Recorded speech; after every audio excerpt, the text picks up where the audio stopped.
dead at the Luxor. The call, Thursday, 4:45 p.m., 9 Delta cardiac arrest, 55-year-old male, 3900 Las Vegas Boulevard at the Luxor. We beat fire to the call because we can still hear their sirens. Everybody shuts their sirens down once on hotel property. Security is flagging us down and flashing their security flashlights at us, and the one guard keeps covering and uncovering the light with his hand like he's trying to communicate something to us in Morse code.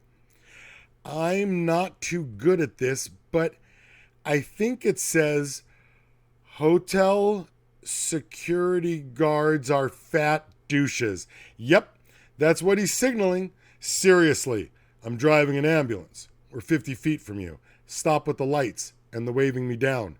Sheesh. And as we pull to a stop, they meet us by the rig looking jumpy and moving fast. They direct us right toward registration.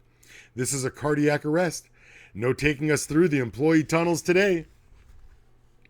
We can see him already, the fat guy, heart rate 0, respiratory rate 0, lying on the Egyptian tiled floor.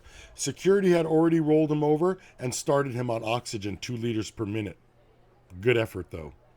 This was just before AEDs were installed everywhere, and this guy probably would have benefited from a defibrillating shock, and now we're standing next to him. Wow, not only is he fat, but he was next in line to register. Double bummer. Terrible way to start your weekend in Vegas, dude. But it was everybody else still lined up behind him, struggling to decide what the polite thing to do is in a situation where the guy at the front of the line literally drops dead. That strikes me as really funny. Now, my medic is issuing orders and fire is on scene with us.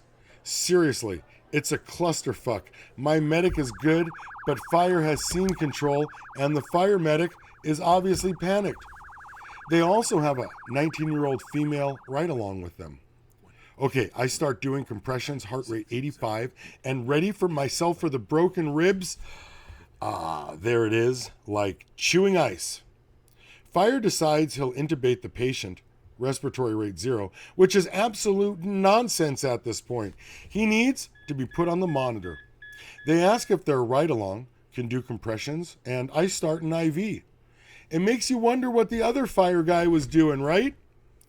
Nothing. Literally just standing with security, leaning against one of the pillars, arms crossed.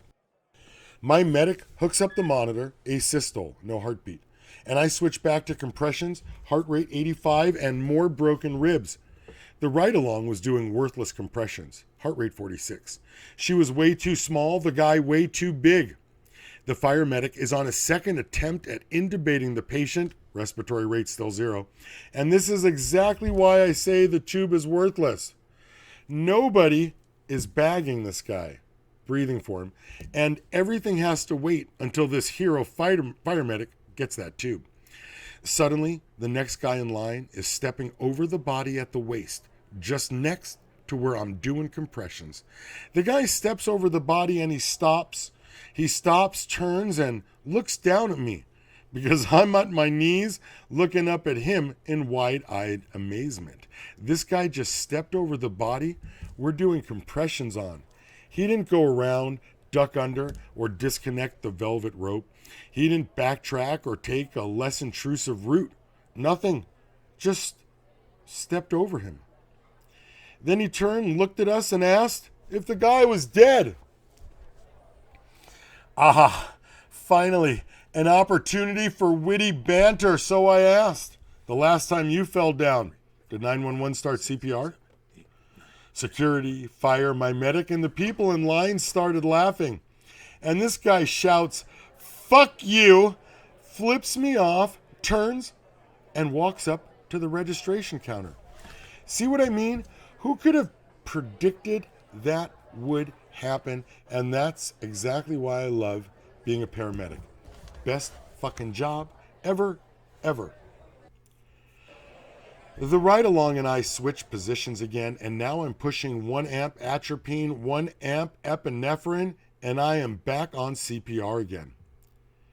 The fat guy was a smoker too, and this whole time there was a cigar in the top left pocket of his brown plaid button-down shirt.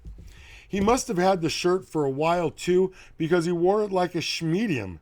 It was so tight it hugged his fat into rolls.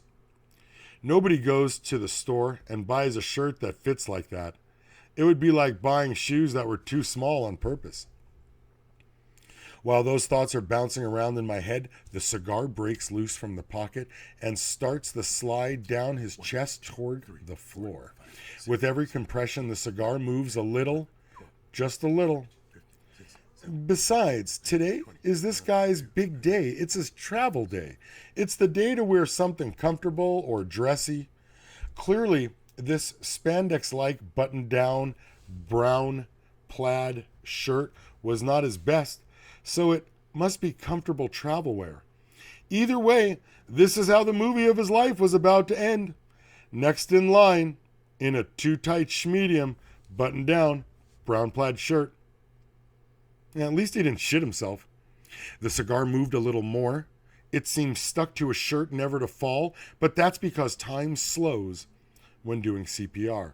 Oh, crack! Another rib broke. Bet you can't eat just one. The cigar is still creeping forward and is entirely out of the pocket now, exposed like a lonely piece of brown duty sitting on his shirt.